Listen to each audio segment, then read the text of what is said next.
Hey everyone, thank you for joining me. I want to sketch this view on the Cornwall coast in gouache today. And as for my paints, I'll be using titanium white, cadmium yellow, permanent yellow deep. I have cadmium red, although I didn't use it. Then I have ultramarine, blue raw sienna, caput mortem, and raw umber. As you can see, I'm using this metal palette here with these pre-made wells, but I'm squeezing fresh paint out onto them. And I have also used this sort of primary blue here. You can reuse gouache and re-wet it, but it's always best when it's squeezed freshly out of the paint. Here you can see my pencil sketch, and I'm just laying down a layer of this light blue and then a little bit of raw sienna to have an underpainting that I can work off from. So, over in the edge you can see my reference picture. So this photo was taken some time ago. Sadly, I'm not at this place right now. It was an absolutely lovely walk on this coast path there. So for these first few layers, I'm applying my paint very thinly in almost like watercolor transparency layers, and that's how gouache works best for me when I slowly build up the layers from thin to thick. You can see I'm using my paint here in a slightly less diluted version. It's getting more opaque. And this is one of the things that I like about gouache, that you can paint over areas that you previously painted in a darker tone. And I'm slowly accentuating the cliffs here in a mixture of raw sienna and raw umber and a little bit of the caput mortem. So they're this reddish tone. And here I'm working in a bit of a raw umber, slightly darker shadow. And at this stage, it's all about working out the rough shapes of the things that I can see. So I'm using a big brush for this, a big flat brush. In fact, I could use an even bigger brush for this. So I try to keep it fairly loose and with a little bit of texture if I can, because this will pay out later when I'm adding more details in the next layer. And the great thing about gouache is that you can simply paint over the areas that you don't like. So you shouldn't be afraid to lay down color on the page or paint. I'm trying to keep the cliffs in a fairly warm middle brown tone. I'm using a dark green for the ocean areas that are near the coast. And then I'm adding in the rest of the water with this sort of blue-green color. And I'm not spending a lot of time on the water, on the ocean, because it's not the focus of my painting. So I'm focusing more on the cliffs here, or maybe on the entire landscape. I'm adding in the hills in the background with this kind of darkened, toned down green, so you don't want to have any intense colors in the back of your painting. And again, I'm keeping my brush strokes very, very loose at this stage. Kind of scrubbing the paint in and applying a bit more of an intense green. So I'm mixing one color, and then I try to take a look and see where I can apply this throughout the painting and then dab it in different places. And this also helps to pull the sketch together a little bit better.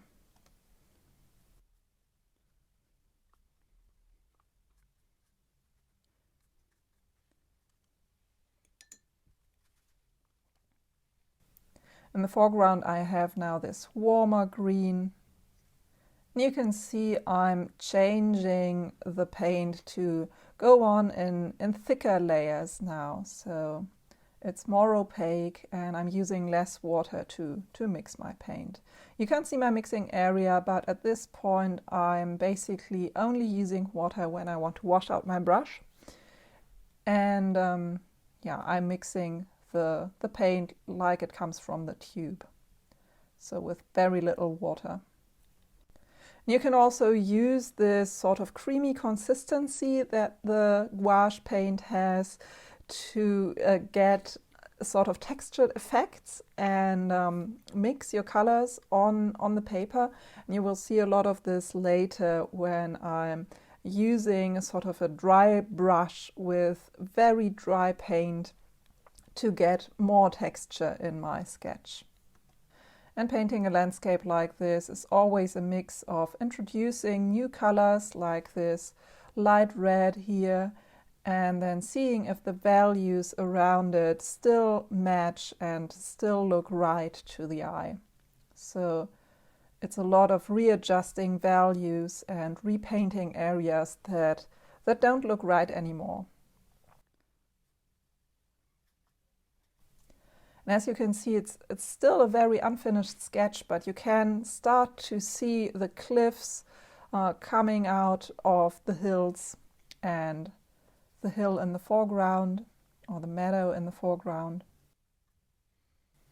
And sometimes it can be helpful to step back for a few minutes and then look at your painting with fresh eyes. That's what I often do when I wait for a part of the painting to dry. So gouache dries fairly quickly, but you have to be a little bit careful because it can be reactivated when you go over it again or when you add another layer. And what I find interesting about this kind of landscape painting is that you're sort of sculpting with your brush. So what I'm trying here is to give a three-dimensional effect for this little landscape, but I'm doing it all with value and with color. Here I'm adding the big stones in the foreground with a white that has been warmed up with a little bit of raw sienna, so it doesn't look as harsh and as cold.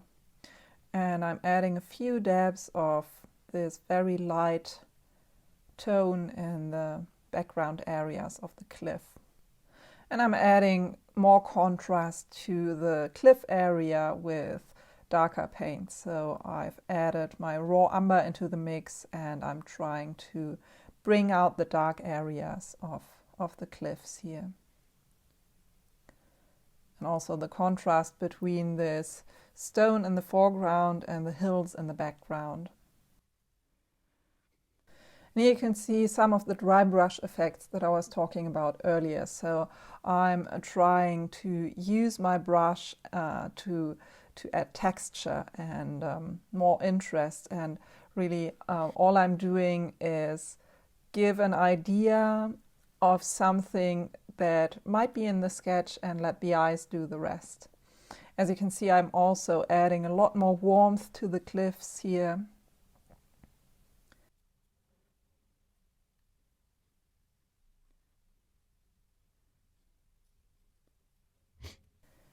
And now I'm adding back in with a smaller brush these white edges of the cliffs. And smearing a little bit of the paint with my finger not to make the effect too obvious and too sharp. So for me, this kind of painting is always back and forth, more than with watercolor.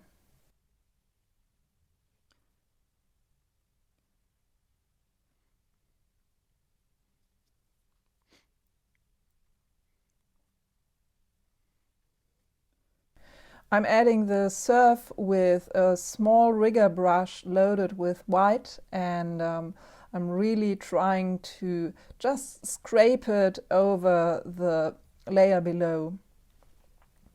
And then I'm redefining the sky a little bit better and just restating a bit of the ocean.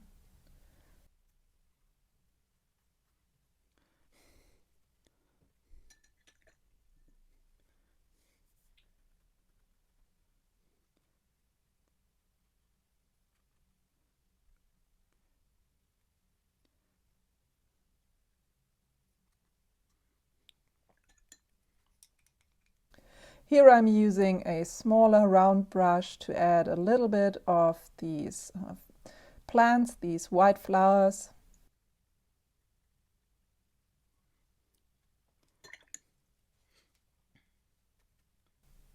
And finally, some details, again with the rigger brush.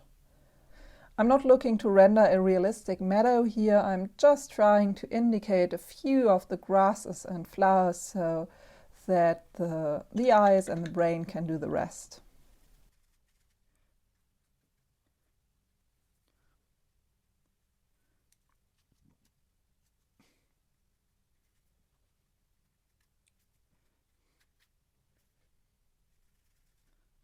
I'm experimenting with more dry brushing here in the background, adding these small details. There are some rocks or buildings on the far side hill.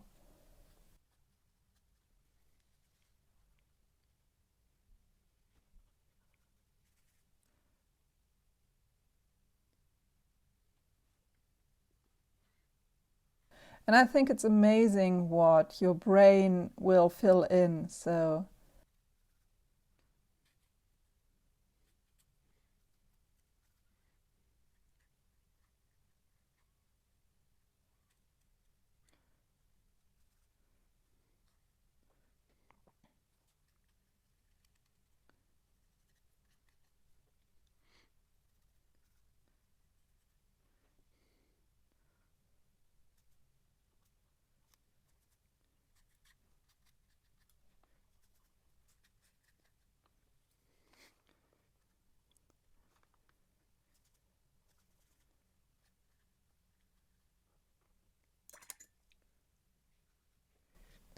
I'm restating the edge of the cliffs a little bit better.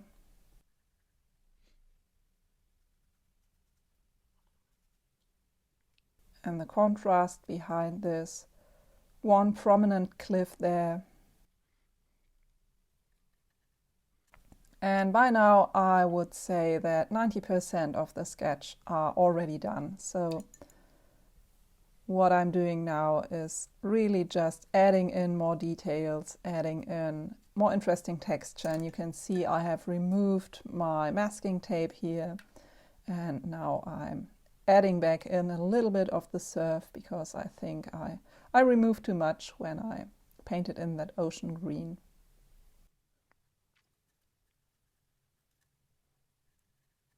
And you can see that by now I'm basically finished with the sketch and I'm just redefining some things and adding more texture, more detail.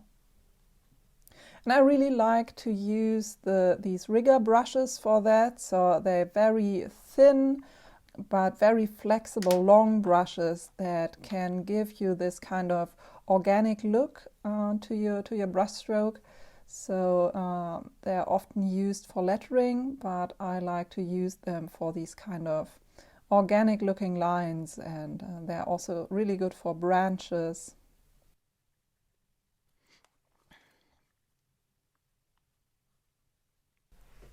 And all of the brushes I'm using are just very inexpensive synthetic brushes.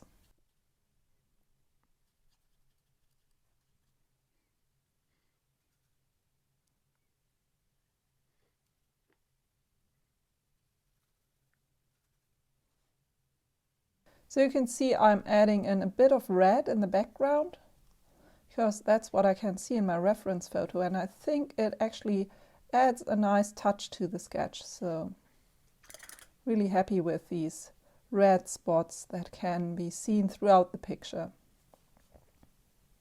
And the last thing that I'm doing is just add a little bit of this yellow-green or green-yellow to the foreground to pull it a little bit more into the foreground.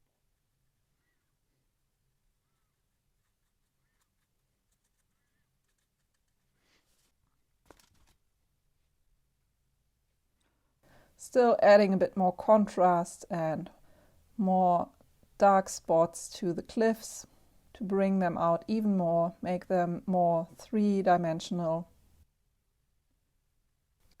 And what I found most helpful for me when I started with these kind of landscape sketches is looking at other artists' work, especially quick, spontaneous work, and seeing how they apply their brushstrokes, how they solve these problems, you know. And don't be afraid to copy other artists in your sketchbook. So if you're just starting out and are still trying to figure out how to handle the paints and how to apply paint, then it can be really helpful to do these small studies, because you don't have to worry about translating color into your sketch and choosing the focus of your sketch, because it's all there. And so I'm a very big proponent of making these master studies.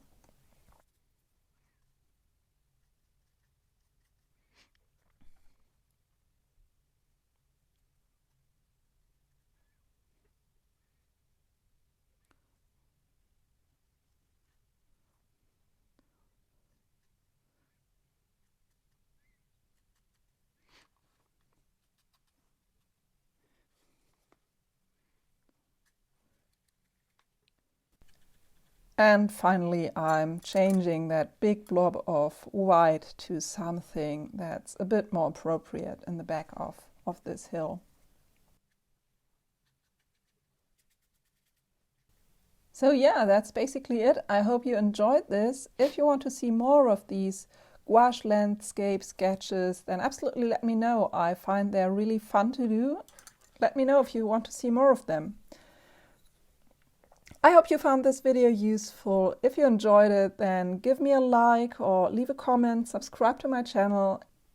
Thank you for watching. I'll see you in the next video, and until then, happy sketching!